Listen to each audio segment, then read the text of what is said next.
Assalamualaikum warahmatullahi wabarakatuh. Alhamdulillahi nahmaduh wa nasta'inu bihi wa nastaghfiruh wa na'udzu billahi jalla jalaluh min sururi anfusina wa min sayyiati a'malina. May yahdihillahu fala mudilla lahu wa may yudlil fala hadiya lahu. Ashhadu an la ilaha illallah wahdahu la syarika lah wa ashhadu anna Muhammadan abduhu wa rasuluh wa habibuhu wa khaliluhu wa safiyuh. Salawatullahi wa salamuhu ala hadzal nabiyil karim Muhammad ibn Abdillahil mab'uusi rahmatan lil alamin wa ala sairin nabiyyin wa ali kullin wa sairis salihin wa ashabihi ajma'in, amma ba'du. Fa ya ikhwatal mu'minin rahimani Allah wa iyyakum, inni usikum wa nafsi bitaqwallah faqad fazal muttaqun iktidaan bi kitabillahil aziz kama qala ta'ala ya ayyuhallazina amanu taqullaha haqqa tuqatih ولا تموتن إلا وأنتم مسلمون واعلموا أن الله سبحانه وتعالى يقول إن عدة الشهور عند الله 12 شهرا في كتاب الله يوم خلق السماوات والأرض منها 4 حرم ذلك الدين القيم فلا تظلموا فيهن أنفسكم. Saudara-saudara yang dirahmati Allah Subhanahu wa taala, hari berganti, minggu berlalu, bulan pun terus berjalan. Tibalah kita di bulan Rajab. Satu bulan yang dimuliakan oleh Allah Subhanahu wa taala dari 4 bulan. Yang mana Allah berfirman dalam Al-Quran, Inna iddatasy syuhuri indallahi 12 syahran fi kitabillah. Sungguh bilangan bulan di sisi Allah yang telah ditetapkan dalam kitabnya ada 12 bulan. Pada hari Dia ciptakan langit dan bumi. Dari 12 itu ada 4 bulan yang dimuliakan. Salasun mutawaliyat, 3 bulan berturut-turut, kata Nabi, yaitu Zulqa'dah, Zulhijjah, wal Muharram. Dan 1 bulan menyendiri, yaitu Rajab Mudhar, alladzi baina Jumada wa Sya'ban, yang ada di antara bulan Jumada dan Sya'ban, yaitu bulan yang sekarang kita berada di dalamnya. Nabi memberikan sifat atau menisbatkan bulan ini kepada Mudhar, satu suku dari bangsa Arab. Karena ada suku lain, yaitu Rabi'ah, yang mengira bahwa Rajab itu alladzi baina Sya'ban wa Syawal, bulan yang ada di antara Sya'ban dan Syawal. Berarti apa itu? Ramadan. Sekarang yang kita sebut dengan Ramadan, dulu dikira oleh suku Rabi'ah namanya Rajab. Jadi ada 2 Rajab, Rajab Mudhar, Rajab Rabi'ah. Maka Nabi ketika menjelaskan ayat ini menerangkan bahwa Rajab yang sebenarnya adalah Rajab Mudhar, Rajab yang dikatakan oleh suku Mudhar, yaitu alladzi baina Jumada wa Sya'ban, yang ada di antara Jumada dan Sya'ban. Saudara-saudara yang dirahmati Allah Subhanahu wa taala, bulan Rajab ini mulai didengar di telinga kita orang-orang memanjatkan doa, Allahumma barik lana fi Rajabin wa Sya'bana wa balighna Ramadan.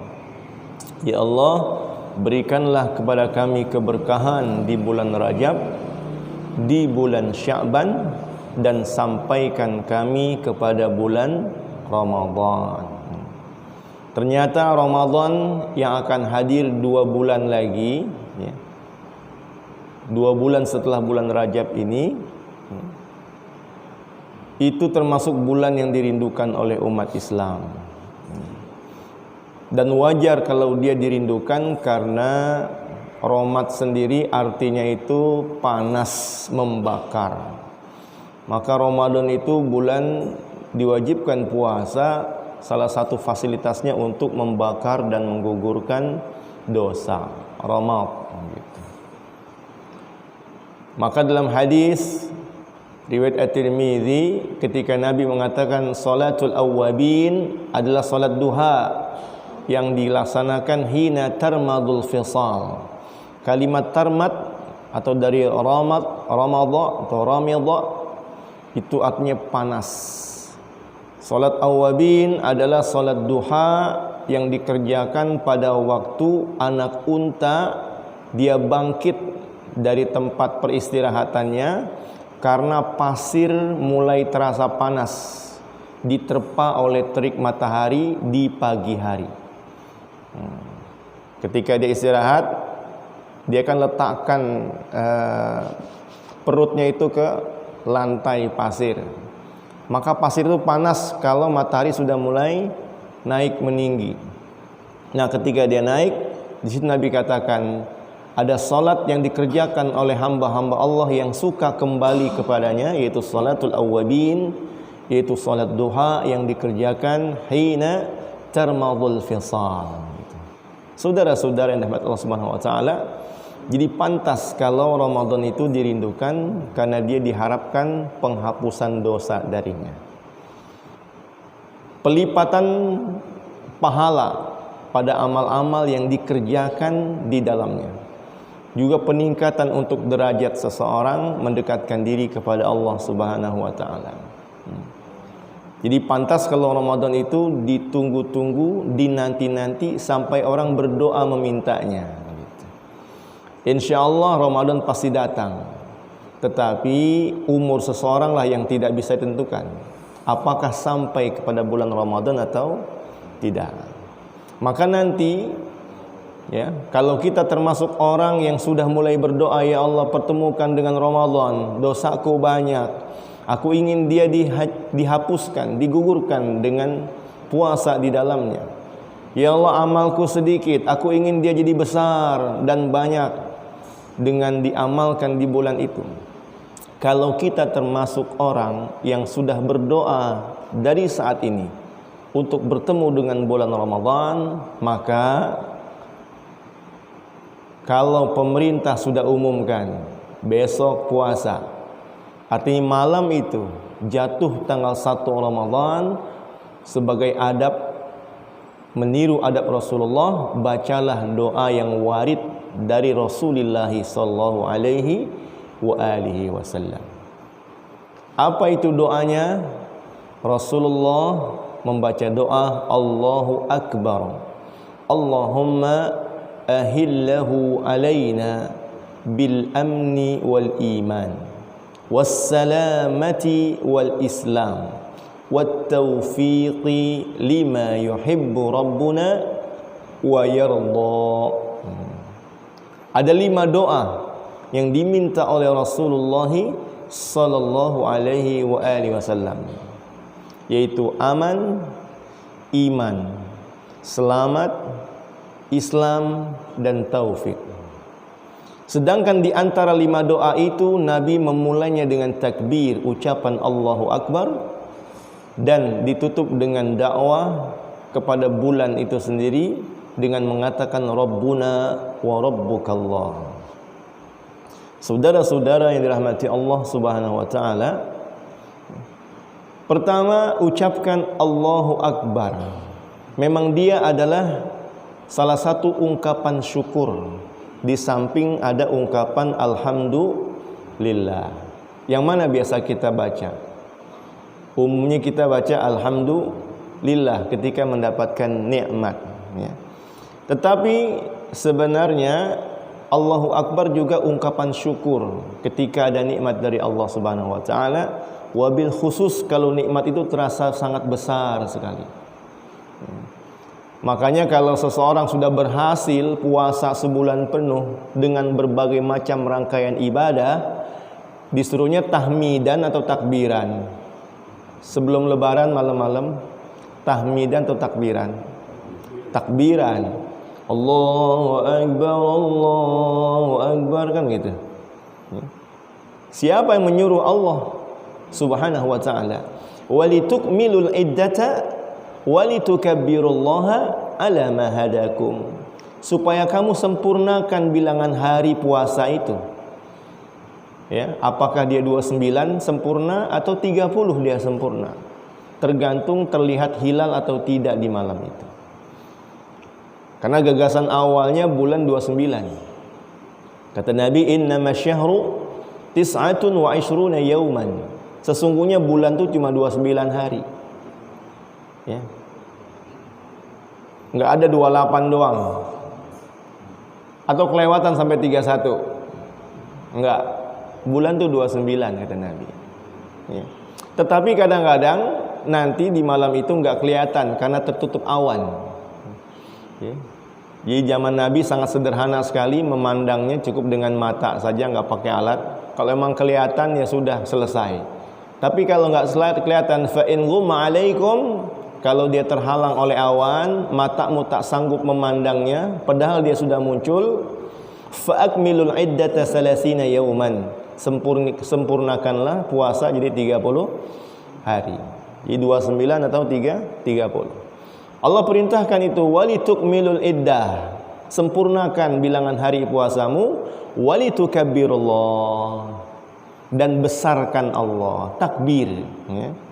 Sebagai apa? Ungkapan syukur.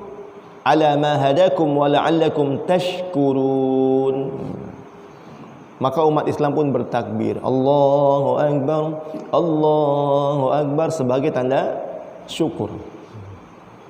Dan ternyata kalau kita baca sejarah, ya, umat Islam memang bersyukur atas nikmat masuknya Umar ke dalam Islam. Ya. Ketika Umar yang sudah menghunuskan pedang untuk membunuh Nabi Muhammad SAW, tiba-tiba dihalau di tengah jalan oleh salah seorang sahabat. Jangan kau urus Muhammad, urus adikmu sendiri, Fatimah. Sadarlah dia bahwa adiknya telah masuk Islam. Berbeloklah dia menuju rumah adiknya. Tetapi qadarullah ma syaa fa'al, di sana dia telah tunduk dan sadar akan kebenaran Islam, sehingga dia minta diantar kepada Rasulullah dan akhirnya masuk Islam. Apa yang diucapkan oleh umat waktu itu ketika Umar masuk Islam? Sejarah mencatat, fakabbaral muslimuna ala islami Umar. Orang-orang Islam mengucapkan takbir atas masuknya Umar ke dalam Islam.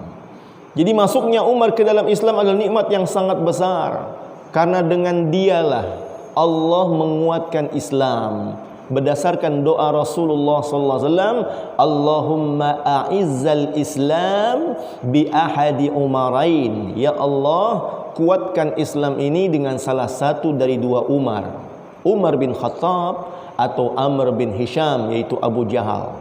Ternyata yang dipilih oleh Allah adalah Umar ibn al-Khattab radhiyallahu anhu. Ternyata ketika nikmat itu terasa besar, maka orang Islam mengucapkan Allahu Akbar sebagai ungkapan syukur kepada Allah Subhanahu wa ta'ala. Dan juga tercatat dalam hadis, ada seorang lelaki tua bertemu dengan Rasulullah SAW dengan kondisi alisnya yang sudah memanjang turun ke pelipis dan berwarna putih. Kita bisa bayangkan bagaimana tuanya orang tersebut, alis pun itu sudah putih dan memanjang turun ke pelipisnya. Dia berkata, bagaimana pendapatmu tentang seorang lelaki yang tidak ada satu keinginan buruk pun dalam hatinya kecuali pasti tunai dia kerjakan.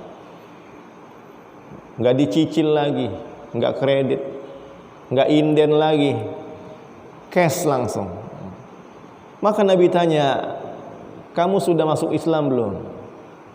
Lelaki ini berupaya menyembunyikan identitasnya dengan berkata, ada seorang lelaki. Dia tidak mengatakan, bagaimana pendapatmu tentang aku yang, tidak.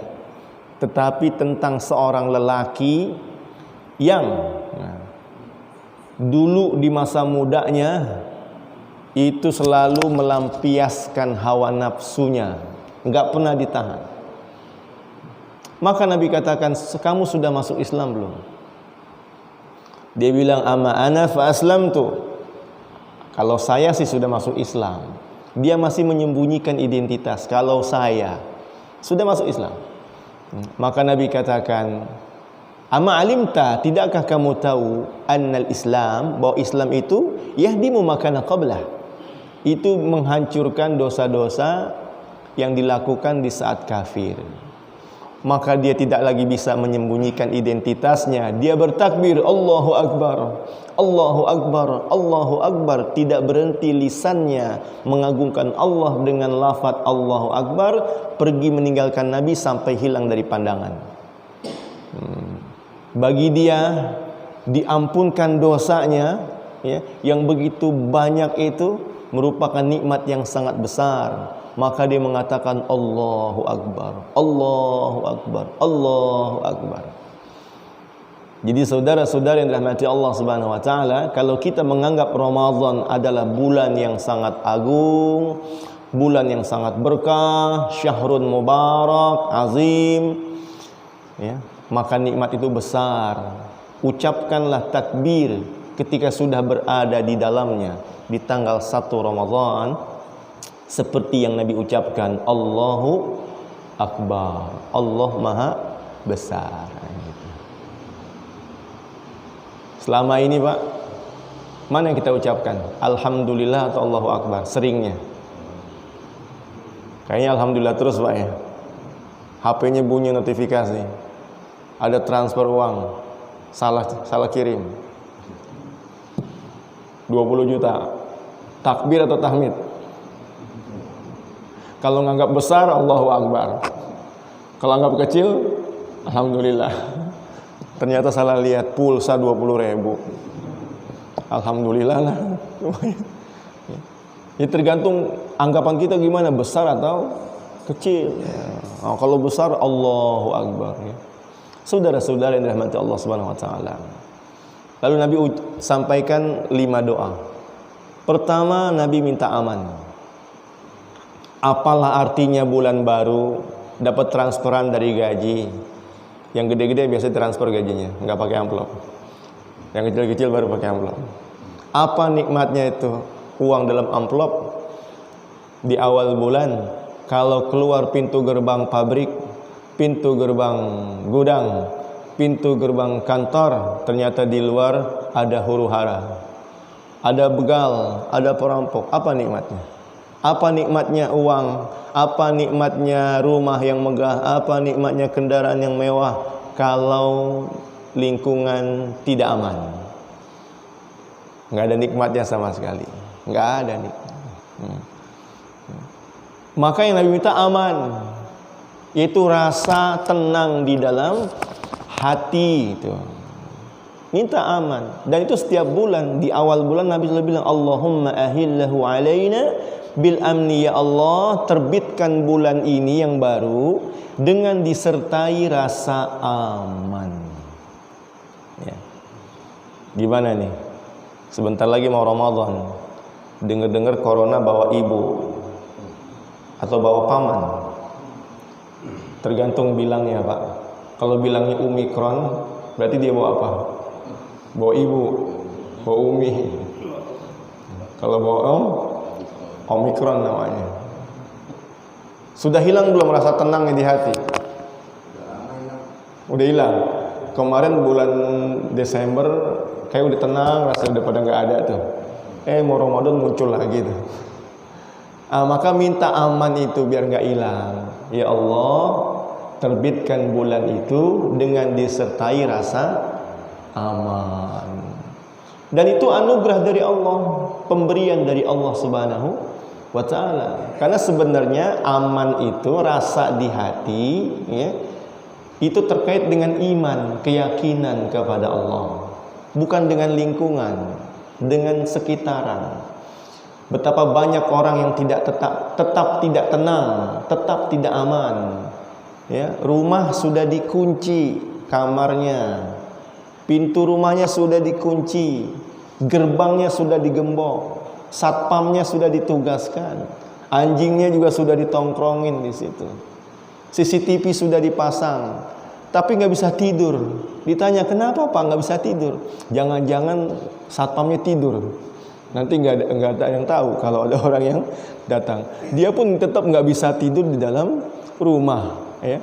Malah mengawasi satpamnya. Jangan-jangan dia tidur. Takut anjingnya diambil.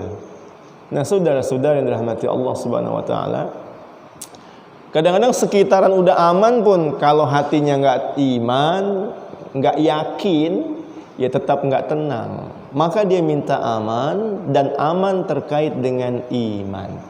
Alladzina amanu wa lam yalbisu imanahum bizulmin ulaika lahumul amnu wa hum muhtadun.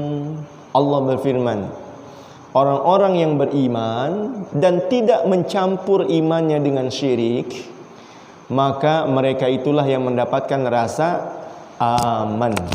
Ulaika lahumul amnu, dapat aman. Jadi nggak ada ketakutan, tenang saja. Maka Nabi Ibrahim merasa aneh kalau ada orang ahli tauhid kok hatinya diliputi rasa takut.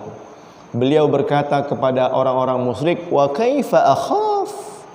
Bagaimana bisa aku takut, tidak tenang, tidak aman? Kamu saja yang musyrik, enggak takut kepada Tuhan, kepada Allah yang Maha Esa. Wa kaifa akhaf? Bagaimana bisa aku takut? Ternyata Nabi Ibrahim sudah diancam, lingkungannya enggak aman, sekitarannya enggak aman. Tetapi karena Nabi Ibrahim itu beriman full kepada Allah, lingkungan enggak berpengaruh dengan dirinya. Wa kaifa akhafu ma la tusyrikun? Wa kaifa akhafu wa antum la takhafun? Bagaimana saya takut sementara kalian enggak takut? Kalau orang musyrik aja enggak takut, gimana orang beriman? Maka Allah tanya, ayyul fariqaini ahaqqu bil amni?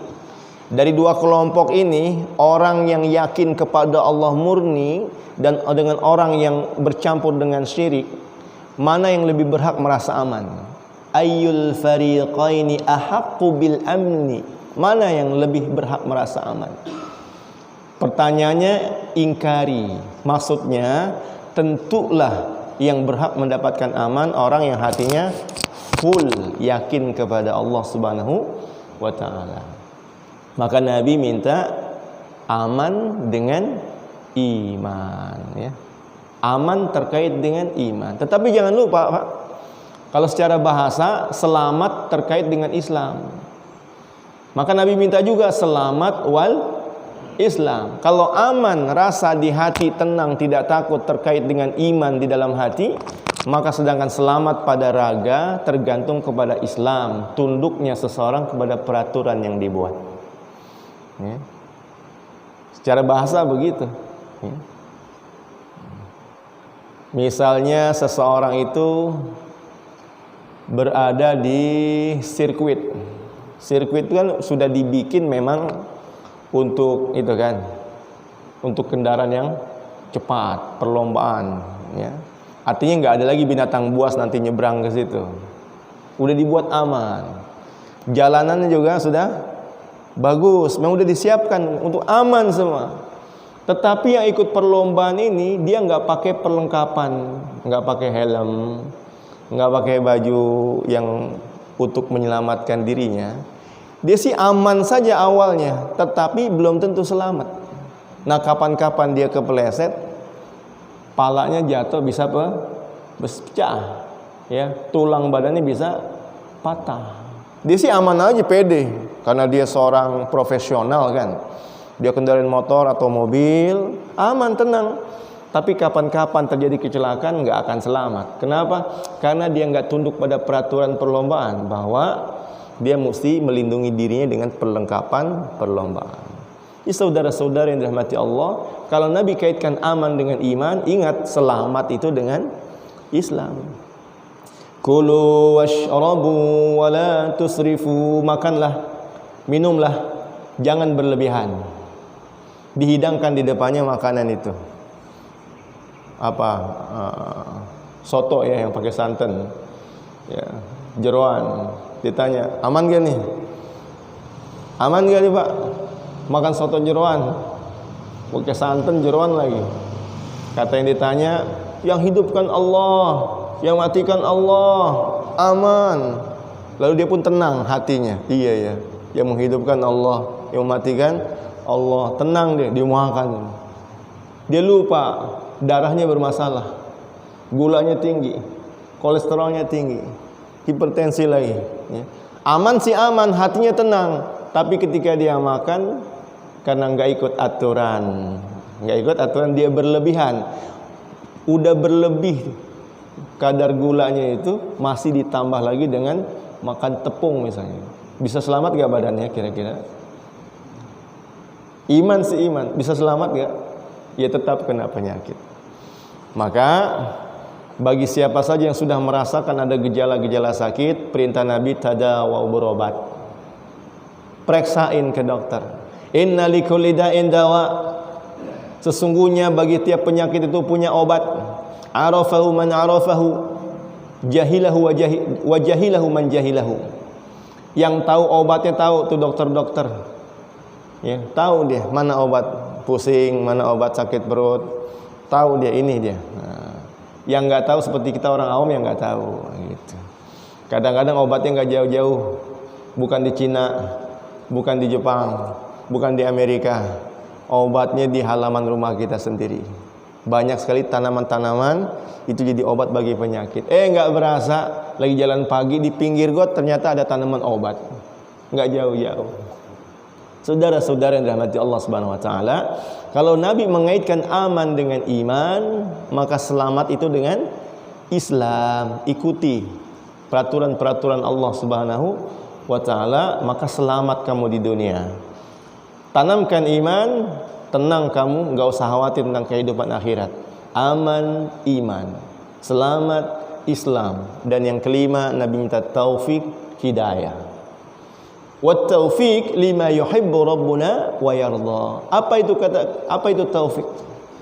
Kita sering bilang minta taufik, atau kita sering menghukum orang enggak dapat taufik. Sementara taufik sendiri kita masih bingung, samar. Kata ulama, taufik itu kekuatan untuk taat. Definisi. Kalau contohnya gampangnya begini, Pak. Kita sering bilang ada sarana dan prasarana.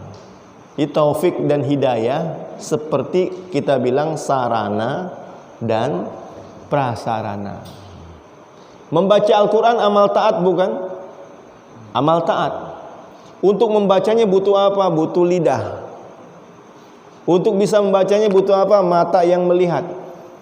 Lalu orang bilang seharian gak baca Quran, sebulanan gak baca Quran, seumur hidup gak pernah baca Quran. Dia bilang belum dapat taufik. Benar atau salah? Tanya, punya lidah gak? Punya mata gak? Kalau kamu punya lidah yang bisa berbicara, punya mata yang bisa melihat, itu namanya kamu sudah dapat taufik.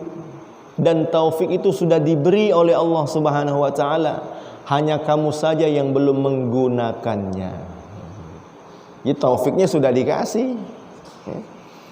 Masjid, tempat mengaji, tempat beribadah.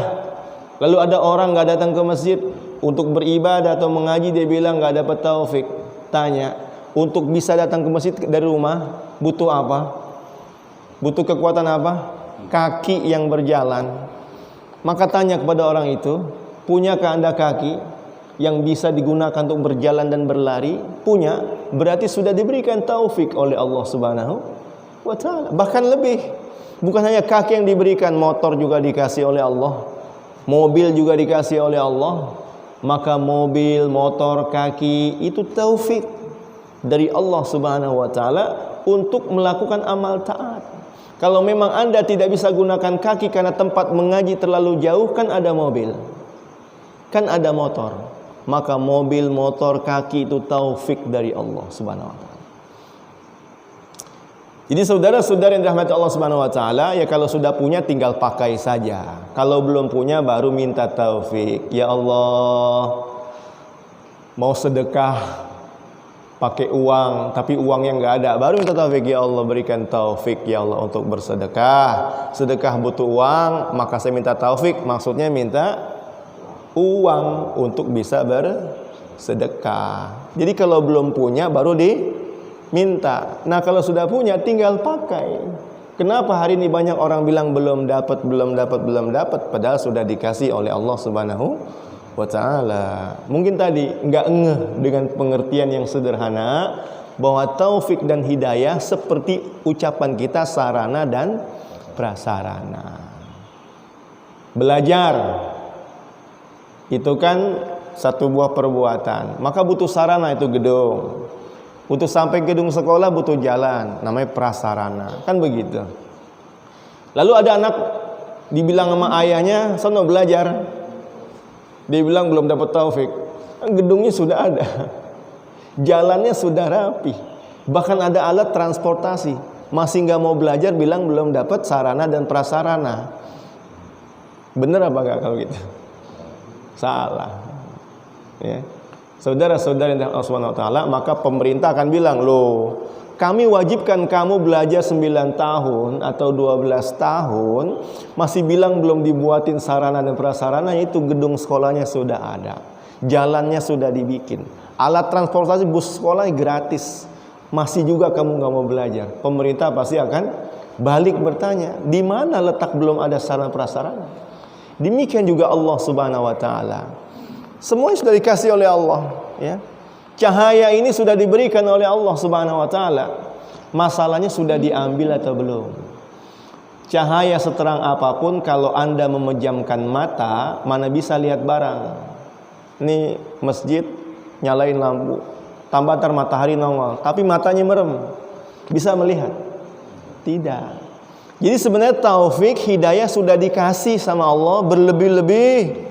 Hanya saja orang itu udah ngambil atau belum, udah make atau belum. Ini ada notifikasi di HP. Selamat, Anda dapat hadiah. Ambil hadiahnya di kantor ini, alamat ini. Udah dapat, tetapi ada yang belum ngambil. Tapi udah ada belum? Udah dapat. Maka tinggal ambil saja, tinggal pakai saja. Kalau nggak ada baru minta, ya Allah, gitu. Pengen sedekah uang seperti orang-orang kaya, sementara dia orang miskin, minta taufik, belum punya uangnya. Ya Allah, pengen rasanya itu nganter-nganter orang tuh ngaji kesana kemari pakai mobil, tapi belum punya mobilnya, minta taufik. Ya Allah, berikan taufik ya Allah untuk bisa mengantar orang-orang itu untuk mengaji. Ya Allah, berikan taufik ya Allah untuk bisa buat pengajian. Berarti minta apa? Minta gedung pesantren misalnya. Minta taufik kepada Allah bagi yang belum dapat. Yang sudah dikasih tinggal pakai saja. Jadi orang yang sudah punya kaki, mata, lidah, kuping, ya, dia sudah diberikan taufik, hanya saja dia menyia-nyiakan taufik yang Allah berikan. Dah nanti kalau semua dipakai maksiat, berubah namanya jadi istidraj. Kalau dipakai maksiat namanya istidraj. Kalau nggak dipakai namanya menyia-nyiakan taufik. Kalau dipakai untuk taat, itulah namanya taufik. Maka diminta sama Nabi, aman dikaitkan dengan iman, selamat dengan Islam, taufik dengan hidayah. Dan terakhir Nabi mengatakan kepada bulan itu, ya wahai bulan, Rabbuna wa Rabbukallah, Tuhanku dan Tuhanmu adalah Allah. Ya, Nabi buat dakwah. Nabi enggak pernah memisahkan antara doa dengan dakwah. Seperti Nabi enggak pisahkan aman dengan iman, selamat dengan Islam, taufik dengan hidayah, begitu juga Nabi enggak pisahkan doa dengan dakwah. Nabi bilang sama bulan, Rabbuna wa Rabbukallah. Maka orang bilang Nabi majnun. Ngomong kok sama benda mati, benda hidup bulan. Benda berakal atau benda tak berakal bulan itu? Dan kita bilang kenapa orang gila itu? Dia ngomong sama benda mati misalnya. Padahal berbicara itu nggak mesti kepada benda hidup. Bicara dengan benda mati boleh tidak? Boleh. Dalam muatan dakwah boleh berbicara dengan benda mati. Kenapa? Kadang-kadang benda mati diagungkan oleh manusia dengan pengagungan yang berlebihan, lalu mereka jatuh ke dalam dosa syirik. Zaman dulu ada orang sujud dengan bulan, sujud dengan matahari, menyembah kepada bintang. Maka Nabi berdakwah kepada benda-benda itu, Rabbuna wa rabbukallah. Bulan, Tuhanku dan Tuhanmu adalah Allah. Benda mati boleh diajak bicara. Logikanya begini, kalau kita datang ke rumah seseorang yang masih hidup, kita bilang apa ketika mau masuk? Assalamualaikum. Nah kalau dia udah meninggal, dia di kuburan, kita ziarah berkunjung ke kuburan, kita bilang apa lagi? Bilang assalamualaikum juga kan? Kalau ke kuburan bilangnya apa? Assalamualaikum ya ahlal kubur. Artinya apa? Kita udah biasa bicara dengan orang mati, juga bicara dengan orang hidup. Jadi bicara tuh nggak mesti kepada benda hidup terus, benda mati juga bisa diajak bicara. Cuman kadang-kadang kita percaya dengan agama kita kalau udah lewat orang barat dulu. Percaya dengan agama kalau udah lewat penelitian orang Jepang dulu. Nih kata orang Jepang, ada air heksagonal. Molekul air tergantung dengan ucapan yang disampaikan. Kalau ucapannya bagus-bagus, maka molekulnya berubah jadi bagus, seperti berlian, jadi obat. Ya kan? Ketika orang Jepang bilang gitu, baru berlomba-lomba air heksagonal, percaya. Nah dulu ketika belum orang Jepang bikin penelitian, ada kiai, ada ustadz baca Fatihah dibilang dukun. Ya. Padahal Fatihah itu kalimat terbaik firman Allah Subhanahu wa ta'ala, bisa merubah molekul air. Kita bilang benda mati, air, nggak berakal. Ada pohon, tumbuhan, benda hidup, tapi nggak berakal. Orang barat bikin penelitian, ada 2 tumbuhan, yang satu disiram setiap pagi sambil diajak ngobrol. Di versi mereka selamat pagi, diajak ngomong, ya. Dengan obrolan yang enak-enak, yang bagus-bagus. Yang satu disiram sambil dicaci maki. Disiram juga tapi dicaci maki. Ternyata tumbuhnya beda. Yang diajak ngobrol dengan kalimat yang bagus, tumbuhnya bagus. Yang dicaci maki, tumbuhnya jelek, kurang pertumbuhannya, jelek daunnya. Lihat, ada gak kesan pembicaraan dengan makhluk tak berakal ini? Ada. Maka jangan cepat-cepat Nabi itu majnun seperti orang kafir, hanya karena Nabi bicara dengan benda mati atau tak berakal. Karena dalam konten dakwah ada benda-benda mati dan tak berakal. Yang lebih gila, ada orang menyembah benda mati dan tak berakal. Bukan ngajak ngomong lagi, manjatin doa lagi, minta doa lagi. Maka Nabi konten dakwanya berdakwah, Rabbuna wa rabbukallah. Umar bin Khattab, apakah dia bicara dengan benda mati? Iya, dia bicara dengan batu. Batu yang paling mulia di dunia. Batu apa, Pak? Hajar Aswad. Akik makalah akik. Ya. Nah, sapir kalah sapir. Zamrud kalah. Batu Hajar Aswad. Apa kata Umar? Ya Hajar, inni la'alamu annaka hajarun la tadur wa la tanfa'. Laula anni ra'aitu Rasulullah yuqabbiluka ma qabbaltuka. Hei batu, aku tahu engkau ni hanya batu, tidak berbahaya, tidak bermanfaat. Seandainya aku tidak melihat Nabi cium kamu, aku nggak akan pernah cium kamu. Kenapa? Karena batu Hajar Aswad ini batu yang dimuliakan, diagungkan. Dalam konten dakwah, apapun yang bisa diagungkan selain Allah, maka dia perlu dikasih pemahaman kepada umat sebenarnya kami ini cuma mengikut Rasulullah saja. Batu ini diagungkan oleh Allah dengan kadar tertentu. Enggak boleh melebihi pengagungan kamu kepada Allah seperti yang terjadi pada agama lain. Kata Allah, "Wa ma qadarullaha haqqa qadrih." Mereka tidak mengagungkan Allah sebagaimana agungnya Dia, yaitu dengan mengangkat benda-benda makhluk-makhluk setara dengan Allah Subhanahu wa taala. Jadi boleh gak Pak ngomong sama batu? Boleh dalam konten dakwah. Periksa teman di sebelahnya pakai cincin batu apa enggak? Pegang tangannya Pak yang pakai cincin batu. Kalau dia punya pengagungan pada batu ini batu ini kalau dipakai ini cincin nih masuk ke warung Padang ini nggak bayar nih. Emang nggak bayar masuk doang. Ya, emang nggak bayar masuk doang. Kalau makan baru bayar. Jadi kalau ada orang udah mulai mengagungkan batu bisa begini bisa begitu, ya. Ada dalam konten dakwah boleh ngomong sama batu itu. Bilang ya Hajar, batu, hebat mana kamu dengan Hajar Aswad? Hajar Aswad lebih hebat. Hajar Aswadnya kata Umar nggak bermanfaat, nggak berbahaya. Ya. Umar cium Hajar Aswad karena Nabi cium Hajar Aswad. Tapi Nabi ketika susah menggapainya cukup dari jauh, istilam namanya. Cukup dari jauh. Nah, gitu. Nggak sampai nyikut-nyikut orang, dorong-dorong orang, nendang-nendang orang, injek-injek orang. Nggak sampai begitu. Ya. Kalau jadi pengagungannya itu dikurangi sama Nabi. Ya kalau mudah kamu sentuh, kamu cium. Tapi kalau susah ya nggak perlu sampai nyakitin orang. Cukup istilam dari jauh. Nah. Saudara-saudara yang dirahmati Allah Subhanahu wa taala.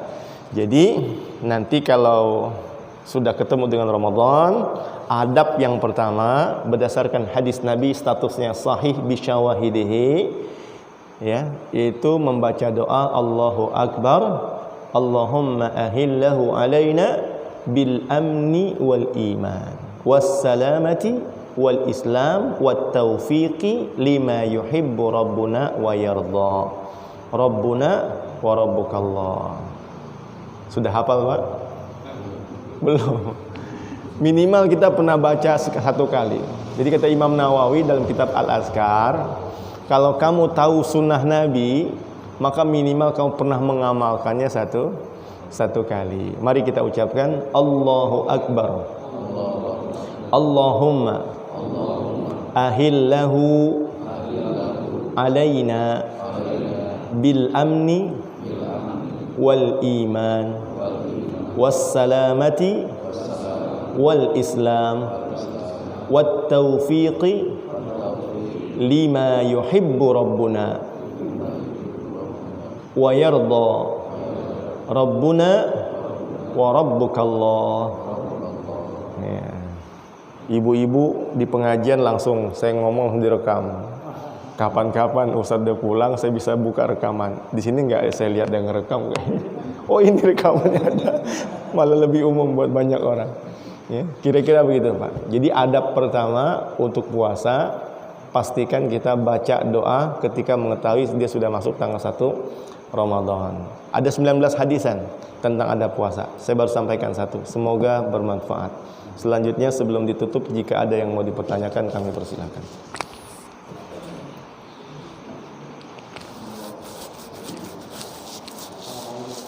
Waalaikumsalam warahmatullahi wabarakatuh.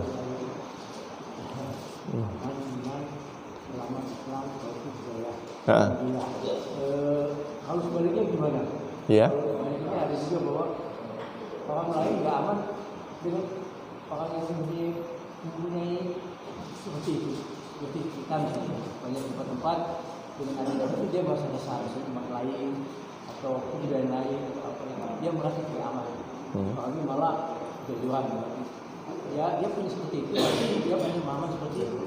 Mengutamakan radikalisme, juga nusantara, orang nggak aman atau sebaliknya. Bagaimana cara kita menjawabnya? Oh gitu. Gimana? Kalau justru orang nggak merasa aman dengan orang lain gitu ya? Dengan orang yang punya sifat 6 tadi, malah dia tidak. Oh gitu. Orang punya 6 sifat tuh, punya iman, punya aman, punya selamat, punya Islam, punya taufik. Punya, tapi banyak kebenaran di Tapi kok orang lain merasa nggak aman dengan orang itu. Oh gitu. Iya. Ini masalah ini aja. Tapi dengan keyakinan bahwa iman dia yang paling kuat, kamu berarti nggak bagus, imam. Iya. Saya yang paling bagus, kamu Allah Akbar. Wah, tapi mengancam orang. Iya. Ini diperlukan namanya pertemuan. Jadi pertemuan secara langsung itu akan memberikan kesan yang berbeda dari hanya sekedar mendengar berita dari luar atau membaca tulisan di sosial media. Ternyata ketika bertemu langsung, ternyata orang ini lembut sekali. Kalau takbir kok kayak kenceng banget, Allahu Akbar. Pas kenalan, bergaul, orangnya lembut sekali, santun. Ternyata kadang-kadang gitu. Jadi berita yang didapat di luar dari tulisan yang dibaca kadang-kadang berbeda dengan hasil pergaulan secara langsung. Maka kalau tanya bagaimana, saya pernah dapat saran dari ulama-ulama yang ahli dalam berdakwah. Kamu itu tidak bisa mengandalkan dakwah dalam tulisan saja. Tidak bisa mengandalkan dakwah dalam tulisan saja. Dan kamu tidak bisa mengandalkan dakwah dalam mimbar-mimbar atau panggung-panggung saja. Tapi kamu perlu bergaul. Sudahkah kamu berjalan safar bersamanya selama 3 hari? Sudahkah kamu pernah makan bareng dengan dia? Sehingga kamu akan kenal betul karakter asli orang tersebut. Nah gitu. Jadi saya pernah dapat nasihat, kamu mesti nggak boleh eksklusif, nggak boleh ta'assub, hanya di kelompoknya sendiri saja, hanya teman-temannya sendiri saja. Ya, kamu mesti bertemu. Kalau kamu anak muda sebagai juru dakwah, kamu mesti bergaul dengan orang-orang tua, supaya kamu tahu karakter orang tua dan kamu bisa menghormati mereka. Ya. Kamu bergaul juga dengan orang yang lebih muda, supaya kamu bisa mengasihi dan menyayangi mereka. Bergaul juga dengan yang sebaya, supaya kamu bisa saling menghargai dengan mereka. Jadi kata mereka, gimana untuk menghilangkan gesekan-gesekan itu? Juru dakwah tidak hanya mengandalkan panggung dan mimbar, tidak hanya mengandalkan tulisan dalam buku, tetapi harus ketemu dengan orangnya langsung. Seperti Rasulullah SAW, tidak hanya kolam tapi kodam. Kata mereka, tidak hanya kolam tulisan, tetapi perlu kodam, kaki yang melangkah. Maka untuk itu, kalau belum sempat ketemu dengan orang, maka mesti ada takwil, yaitu setiap ucapan orang Islam atau perbuatan orang Islam selalu dimaknai dengan husnuzon, baik sangka. Jangan dikira orang keras suaranya, keras perangainya, tetapi memang iklim tempat dia tinggal itu pegunungan atau pesisir pantai yang dia harus berbicara keras supaya terdengar. Gitu. Ketika bertemu bergaul, lembut ternyata. Gitu. Semacam makanan es krim goreng. Kan ada es krim goreng tuh. Luarnya panas, kering, tapi pas dimakan dalamnya lembut, ada es krimnya itu. Nah, jadi kunci mesti ketemu, tidak hanya kolam tapi kodam. Jangan cuma baca tulisan ayam bakar Mas Mono ya. Ayam bakar Mas Mono. Ini mesti ditakwil. Baca tulisan ayam bakar Mas Mono, kan bawahnya, ini ayam ekstrim nih. Bisa bakar Mas Mono nih. Ayam bakar Mas Mono. Ayam bakar itu mesti dibawa kepada makna yang benar, yaitu ayam yang dibakar, dipanggang milik Mas Mono. Bukan ayam bakar Mas Mono, ayam ngebakar Mas Mono. Jadi ucapan orang Islam itu mesti ditakwil, dialihkan kepada makna yang benar. Perbuatannya juga sama, mesti ditakwil kepada makna yang benar supaya nggak terjadi gesekan. Oh, dia begini begitu loh maksudnya gitu. Maksudnya begini dia itu. Enggak seperti yang kita duga nih begini, enggak gitu. Enggak. Jadi mesti mentakwil. Jadi caranya ketemu dengan orang langsung bergaul. Yang kedua, membawa makna perkataannya atau perbuatannya kepada makna yang baik dan benar. Wallahu taala a'lam bishawab. Ada lagi? Ya. Kalau ada orang kita selalu berdoa, mohon ya Allah mau memberikan rahmat, taufik dan hidayah. Nah itu kadang-kadang kita melafalkan doa itu baik, tapi mungkin rahmat, taufik, hidayah itu bedanya di mana? Tadi taufik dan hidayah. Dalam ini juga pengertiannya lain, apa sama dengan itu? Bedanya mana? Rahmat, taufik, hidayah. Karena sering dikaitkan juga dengan, bukan cuma taufik dengan hidayah doang, tapi rahmat, taufik, dan hidayah. Gitu ya. Jadi semuanya terkait dengan amal, terkait dengan amal taat. Di dalam amal taat itu, di dalamnya terdapat rahmat, kasih sayang Allah. Misalnya sholat, di dalam sholat itu ada rahmat Allah. Maka orang itu kalau mau dapat rahmat Allah, kerjakan sholat. Jangan dibalik, dibalik. Merasa udah dapat rahmat, nggak perlu sholat lagi, nggak perlu zikir lagi. Kan ada orang pemahamannya kebalik begitu, ya. Nah, gitu. Tidak, di dalam amal itu ada rahmat, ya, ada kasih sayang Allah. Maka ketika orang mau beramal, Allah kasih sarananya berupa taufik, dan Allah kasih hidayahnya, yaitu juknis, tata caranya dengan diutus para nabi yang ilmunya diwariskan kepada alim ulama, diajarkan pada mereka. Jadi hidayah itu juknis, ya, juklak, ya.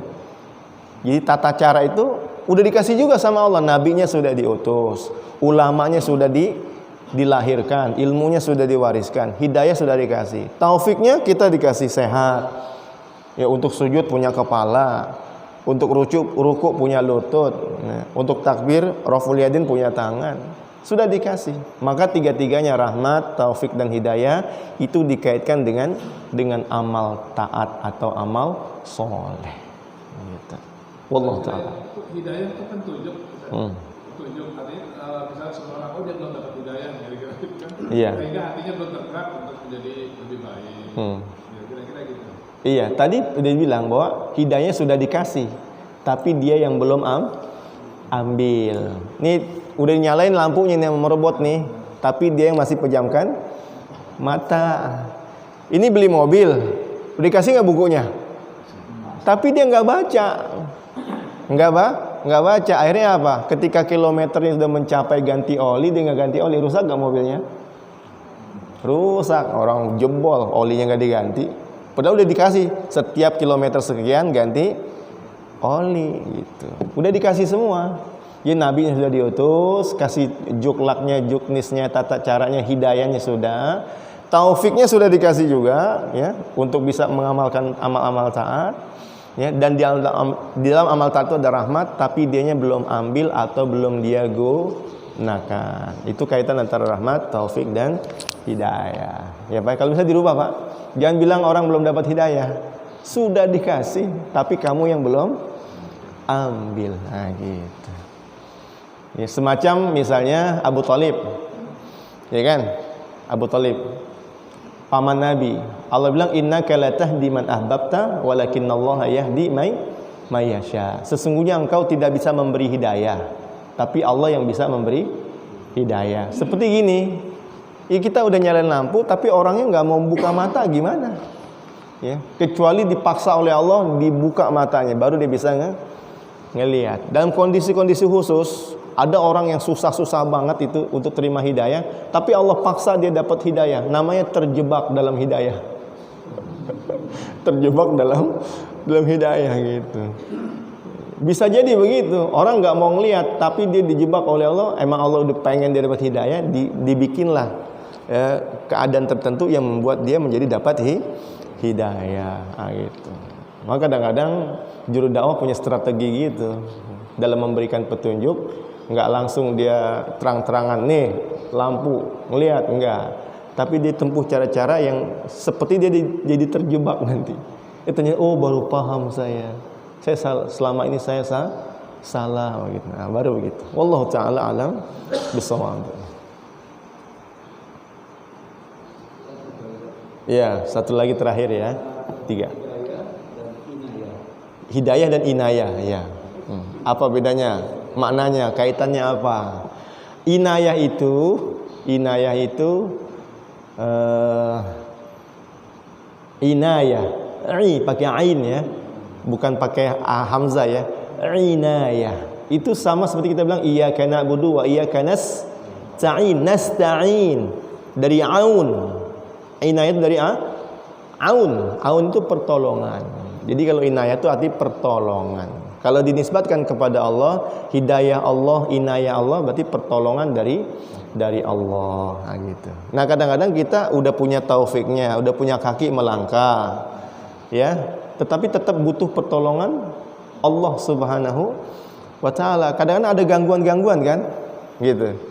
Ini udah pakai mobil mau pengajian, ya, biar bawa banyak orang, tiba-tiba di jalanan dia tertusuk paku, ya, mobil tertusuk paku, gitu. Lalu ternyata di mobilnya bertepatan dia nggak ada dongkrak atau kunci untuk ganti ban itu. Nah, di sini dia butuh pertolongan Allah untuk bisa ke tempat pengajian itu, butuh pertolongan Allah. Lalu Allah gerakan hati orang. Yang tadi dia mau belok kiri, tahu-tahu jadi belok kanan, dan dia lihat orang butuh pertolongan, dia bantu keluarkan dongkraknya, maka orang itu dapat inayah dari Allah Subhanahu wa Ta'ala, gitu. Kebetulan dia sudah niat pengen haji, pengen umroh, tapi apa daya, dia hanya seorang guru yang gajinya kecil, ya, sementara suaminya, ini cerita bener nih, bukan bohong saya, cerita langsung, saya ketemu orangnya langsung. Dia hanya seorang administrasi, bukan guru, administrasi di sebuah sekolah SD. Suaminya diabetes, udah parah, mesti cuci darah, nggak bisa bekerja, ya. Tapi dia punya niat umroh. Niat umroh, dia hanya bisa nabung sebulan 50.000 dari gajinya itu yang nggak sampai 2 juta, ya. Bahkan nggak sampai 1,5. Itu dia sisakan 50.000 untuk umroh. Ya, secara logika kan mau berapa tahun tuh? 50.000 sebulan, setahun berapa? 600.000 untuk bisa umroh yang nilai sekarang 40 juta karena ada karantina. Ya, butuh berapa tahun dia nabung?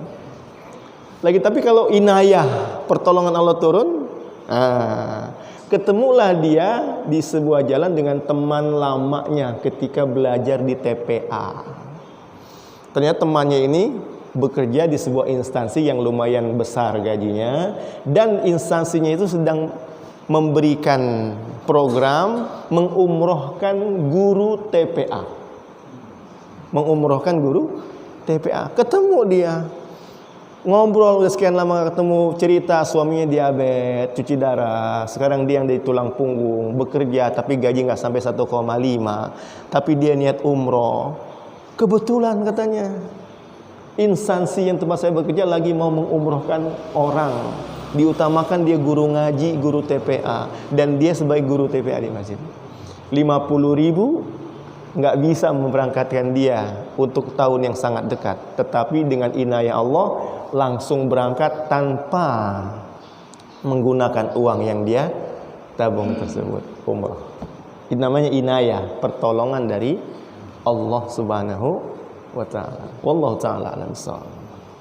Ya, tadi terakhir ya, mengingat waktu yang sudah cukup lama dan sudah terang. Mari kita tutup dengan doa kafaratul majlis. Subhanakallahumma bihamdik, asyhadu an la ilaha illa anta, astaghfiruka wa atubu ilaik. Assalamualaikum warahmatullahi wabarakatuh.